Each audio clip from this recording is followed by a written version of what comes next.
আজ আমি আপনাদের সামনে কোনো গল্প বলতে আসিনি। আমি এসেছি আপনাদের হৃদয়ের দরজায় কড়া নাড়তে। একদিন সঞ্জয় যুদ্ধক্ষেত্রের দৃশ্য বর্ণনা করছিলেন। হুম, আর ধৃতরাষ্ট্র প্রশ্ন করছিলেন, কি হচ্ছে সেখানে? কিন্তু আজ আমি আপনাদের জিজ্ঞাসা করি, আসলে ধৃতরাষ্ট্রটা কে?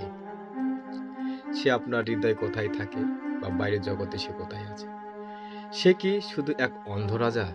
না, ধৃতরাষ্ট্র হচ্ছে আমাদের সেই মন যে সত্যকে দেখতে পায় না, যে মন লোভী মোহে অহংকারে অন্ধ হয়ে গেছে।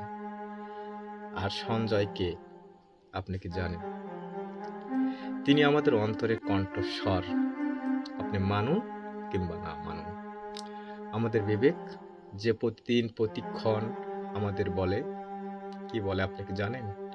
এটা ঠিক নয়, এটা ভুল, এটা করো, ওটা করো। আপনাকে পথ নির্দেশন করে, কিন্তু আমরা শুনি না। কুরুক্ষেত্র এটা কোনো সাধারণ জায়গা না, এটা তোমার মন, এটা তোমার জীবন।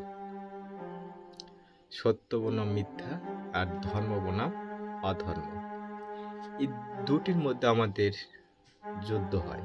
কোথায়? আমাদের হৃদয়ে, অর্থাৎ আমাদের এখানে। ঠিক এভাবে দাঁড়িয়ে আছে কুরুক্ষেত্রের যুদ্ধে দুর্যোধন। সে দাঁড়িয়ে আছে। সে তোমার কে? কখন ভেবেছেন সে আপনার হৃদয়ে কোথায় আছে? সে আসলে কে? সে হচ্ছে আপনার অহংকার, সে তোমার লোভ, সে তোমার ভয়ঙ্কর ইচ্ছা যা বলে সবই আমি, সব আমার। কিন্তু যখন সে সত্যের আলো বা পবিত্রতার শক্তি যখন দেখে, তখন সে আসলে কেঁপে ওঠে বা ভয় পায়। আর সেভাবে দৌড়াইছিলেন ধৃতরাষ্ট্রের পুত্র দুর্যোধন। কার কাছে গিয়েছিল?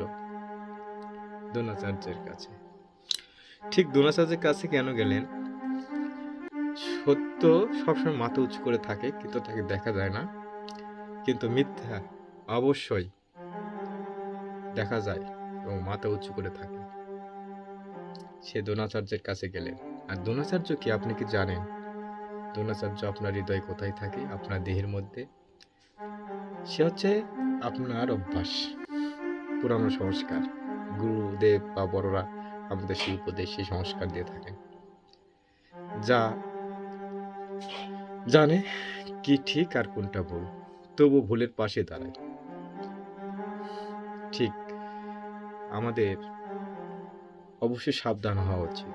দ্রোণাচার্যের মতো সংস্কারবান ব্যক্তি হয়েও যদি ভুলের কাছে দাঁড়িয়ে থাকে কোনো মোহে, তাহলে আমাদের অবস্থা কিন্তু ঠিক কার মতো হবে? অবশ্যই দ্রোণাচার্যের মতো। তো সেরকম তো হওয়া যাবে না। এই যুদ্ধক্ষেত্রে দাঁড়িয়ে আছে সবাই। আমরা প্রতিদিন প্রতিক্ষণ প্রতি রাতে যখন আমরা একা থাকি বা একাই নিজের সাথে বিভিন্ন কথা আলোচনা করি, নিজের মধ্যে মত প্রকাশ করি। কিছু কিছু সময় থাকে যে সময়গুলোতে আমরা নিজেদের সাথে কথা বলি, কি করা উচিত, কি করা উচিত নয়, কার কথা শুনবো, কার কথা শুনবো না, কার কথা শোনা উচিত আর কার কথা শোনা উচিত নয়। এই বিষয় নিয়ে যখন আমরা ভাবি, কিংবা জীবনের চরম পর্যায়ে যখন আমরা কোনো সিদ্ধান্তে ঠিকভাবে উপনীত হতে না পারি, তখন আমাদের বিবেক নাড়া যায়, আমাদের সঞ্জয় আমাদের বিভিন্ন কথা বলে আমাদের। কিন্তু আমরা আসলে শুনি কি না তা আমরা নিজেও জানি না। কেন জানি না? আসলে আমি ঠিক করছি কি বা ভুল করছি, সেটা একমাত্র আপনার হৃদয়ে জানতে পারে। ঠিক সেইভাবেই সেই প্রশ্ন, সেই কষ্ট, সেই অস্থিরতা আপনার হৃদয়কে ভেঙে দেয়। আপনি তখন কোথায় দাঁড়ান? মিথ্যা যেখানে আছে, যেখানে অসৎ চিন্তা ভাবনা আছে, যেখানে সত্যের কোনো পদচিহ্ন নয়, সেখানে আমরা দাঁড়াই এবং আমাদের ভুলগুলো তখন আমরা নির্ণয় করতে পারি না। আর নির্ণয় করার জন্য মোহকে ত্যাগ করতে হয়েছিল, ত্যাগ করতে পারি না আমরা। যে কারণে আমরা প্রতিনিয়ত একটা কোনো বিভ্রান্তিকর বিষয়ের সাথেই জড়িত থাকি। দুঃখের কথা আমরা সেই কণ্ঠ শুনিই না। আমরা নিজেরাই নিজেদের সত্যকে চাপা দেই। কখন দেই জানেন? যখন আমরা কোনো কিছু কাজ করতে যাই, যখন আমরা কোনো প্রত্যাশা করি, সেই প্রত্যাশা যখন পূরণ না হয়, তখন আমাদের ভুলগুলোকে ধামাচাপা দেই। যাতে আমি আরো প্রশংসিত হতে পারি, সমাজের কাছে আমি আরো যেন মাথা উঁচু করে দাঁড়াতে পারি, মানুষ আমাকে যেন আরো ভালোভাবে প্রশংসিত করে, বা সমাজের বুকে 10টা মানুষের কাছে আমি যেন আরো ধনবান হতে পারি। এরকম চিন্তা ভাবনা কাজ করে।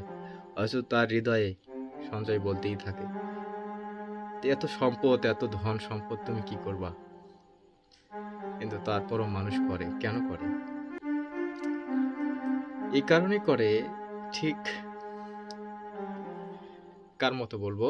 একটা কথা বলি যে দ্রোণাচার্যের মতো। দ্রোণাচার্য সবকিছু জানা সত্ত্বেও, পুরনো সংস্কার, সত্য সবকিছু জানতো। তারপর সে ভুলের কাছে দাঁড়াইছিল। অর্থাৎ ধৃতরাষ্ট্রের পক্ষে দাঁড়িয়ে সে সত্যকে চাপা দিয়েছিলেন। কিন্তু শেষ পরিণতি তার ভালো হয়নি।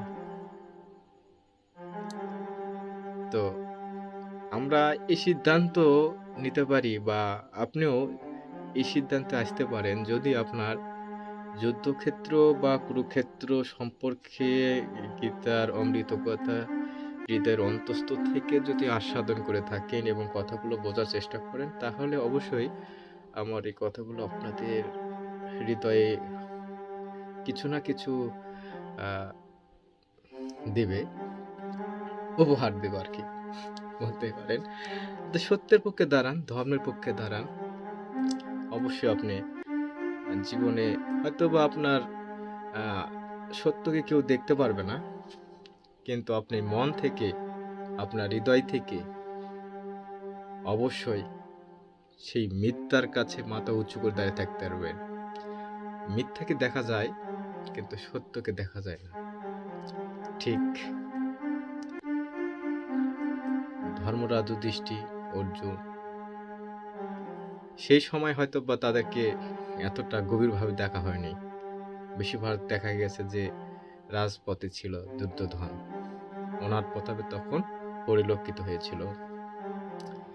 আসলে এই যুদ্ধ তো বাইরের যুদ্ধ নয়, এই যুদ্ধ হচ্ছে আপনার অন্তরের যুদ্ধ। কুরুক্ষেত্র যুদ্ধ হচ্ছে আপনার অন্তরের যুদ্ধ। অনেকে বলে যে গীতার জ্ঞান শুধু বাইরের জগতে, বাইরে একটা ফটো আছে, সেই ফটোকে দুবেলা ভক্তি দিলেই যেন আহ সমুদ্র পার হয়ে যাবেন। তো তার আগে যে মন স্থির করতে হয়, সেটা তাকে জানতে হয়। মন স্থির না করে বসে, না স্থির করে যদি কোনো পূজার আসনে বসা হয় এবং বিষয় বাসনা যদি ভোগ করা হয়, তাকে চোর বলা হয়। এটা গীতায় ভগবান স্পষ্ট করে বলেছেন। তো এক্ষেত্রে আপনাকে অবশ্যই মন স্থির করতে হবে। যেদিন আপনি সত্যকে বেছে নেবেন, সেই দিনে আপনি প্রকৃত বিজয়ী হবেন। একটা কথা মনে রাখবেন যে যেদিন থেকে, যেদিন নয়, যে মুহূর্ত থেকে আপনি সত্যকে ধারণ করবেন, সত্যের পাশে থাকবেন, সত্যের কাছে দাঁড়িয়ে নম্র ভাষায় যখন বলবেন কোনো শব্দ, কোনো কথা, বা জীবনের গল্প কিংবা জীবন চলার পথ, তখন অবশ্যই আপনি বিজয় লাভ করবেন। এইভাবেই আসলে কুরুক্ষেত্রের যুদ্ধে ভগবান শ্রীকৃষ্ণ অর্জুন বা যুধিষ্ঠিরদের জয় লাভ করিয়ে দিয়েছিলেন। কিন্তু আমরা এইভাবে দেখি না বিষয়গুলো। আমরা এই বিষয়গুলোকে অন্যভাবে দেখি। কিভাবে দেখি? দেখুন, আমরা গীতা খুললেই মনে হয় এরকম দেখি যে কুরুক্ষেত্রের যুদ্ধ হয়েছিল, অনেক সেনা নিহত হয়েছিলেন, কিংবা শক্তিশালী ছিলেন অর্জুন, কিংবা কর্ণ কিংবা গুরু দ্রোণ কিংবা পিতামহ ভীষ্ম ইত্যাদি অনেক শক্তিশালী কথা শুনলে যেন মানে যুদ্ধ সত্যি সত্যি হয়েছিল, কিন্তু যুদ্ধটা আসলে কোথায় হয়েছিল এটা তো বাহ্যিক জগতে হয়েছিল এবং অন্তর্জগতে হয়েছিল। তো এই অন্তর্জগতে কোথায় হয়েছিল আর সে ক্যারেক্টারগুলো বা সেই প্রতীকগুলো আপনার হৃদয়ে বা আপনার দেহের মধ্যে কোথায় আছে, কিভাবে কাজ করে এবং কোথায় কিভাবে সে বিষয়গুলোকে কাজে লাগায়, এটা কিন্তু অনেকটা গুরুত্বপূর্ণ। এটা আগে জানা দরকার। যদি আমরা এভাবে না জেনে থাকি তাহলে কি হবে, আমাদের জীবন চলার পথে আমরা ভুলের পাশে দাঁড়াবো কিন্তু কখনো সঠিক বা সত্যের পথে দাঁড়াবো না। আমরা সত্যকে ধামাচাপা দেব। কেন? কারণ আবদ্ধ, আসক্তি এই শব্দের মধ্যে আমরা আটকে গিয়ে আমাদের প্রকৃত মূল্যবোধ, প্রকৃত ধর্ম, প্রকৃত সনাতনী ধর্মকে ভুলে গিয়ে আমরা যেন এক অন্য ধর্ম বলেন আর না বলেন, ধর্মের কথা বাদে দিলাম, আপনি অন্যদিকে ধাবিত হবেন। কিন্তু আপনি দেখতেই পাবেন না আসলে আপনি কোথায় দাঁড়িয়ে আছেন। আপনাকে সেখানে দাঁড়িয়ে থাকতে হবে যেখানে দাঁড়িয়ে থাকা উচিত। অবশ্য আমরা বিভিন্ন সোশ্যাল মিডিয়া, ভোগের দুনিয়া এগুলোর প্রতি আমরা আসক্ত হয়ে যাই। আর এইগুলো একটা একটা কি এগুলো এগুলো হচ্ছে একটা মায়াজাল, যে মায়াজাল আপনাকে আবদ্ধ করে রাখে আর আবদ্ধতার মধ্যেই আপনার জীবন আটকে যায়। ঠিক জালের মধ্যে মাছ ধরা পড়ে, ঠিক আপনিও সেভাবে ধরা পড়ে যান। আর তখনই সেখান থেকে আপনি যখন বের হতে পারেন না, তখনই আপনি সত্যকে ধামাচাপা দেন, অর্থাৎ সত্য আর মিথ্যার পাশে দাঁড়িয়ে চিৎকার করে বলেন, আমি অনেক কিছু করি, অনেক কিছু জানি, কিন্তু প্রকৃতপক্ষে ধর্ম কিভাবে না।